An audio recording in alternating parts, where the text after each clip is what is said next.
এটা হলো আমাদের আশীর্বাদের দিন। আশীর্বাদের দিনে আমরা দুজনেই পুরোপুরি রেডি আশীর্বাদের জন্য। আর মন্দিরে যাওয়ার আগে আমরা দুজনে একটু ফটোশ্যুট করে নিই। এরপর আমরা সবাই মিলে মন্দিরের উদ্দেশ্যে রওনা হই। আর আমাদের এই হোটেল থেকে মন্দির খুব বেশি দূরে নয়, মাত্র 5 মিনিটের হাঁটা রাস্তা, হেঁটেই যাওয়া যায়। আর এই যে মন্দিরে আমাদের বিবাহ হয়েছিল সেই মন্দিরেই আমাদের আশীর্বাদ হয়েছিল।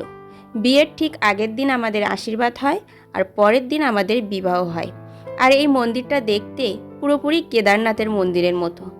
এখানকার সব মন্দিরই কেদারনাথের মন্দিরের মতো দেখতে। আর মন্দিরে গিয়ে দেখি ওখানে একজনেরা পুজো দিচ্ছেন। ওনার পুজো দেওয়া শেষ হলেই আমাদের আশীর্বাদ পর্ব শুরু হবে। আর মন্দিরে গিয়ে প্রথম আমরাও পুজো দিয়ে নিই, তারপর আমাদের আশীর্বাদ পর্ব শুরু হয়। আর আমাদের ব্রাহ্মণ ছিলেন ওই মন্দিরের পূজারী।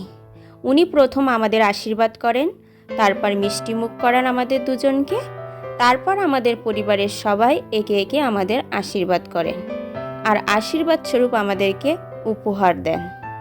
আর আমরা সেগুলো গ্রহণ করি।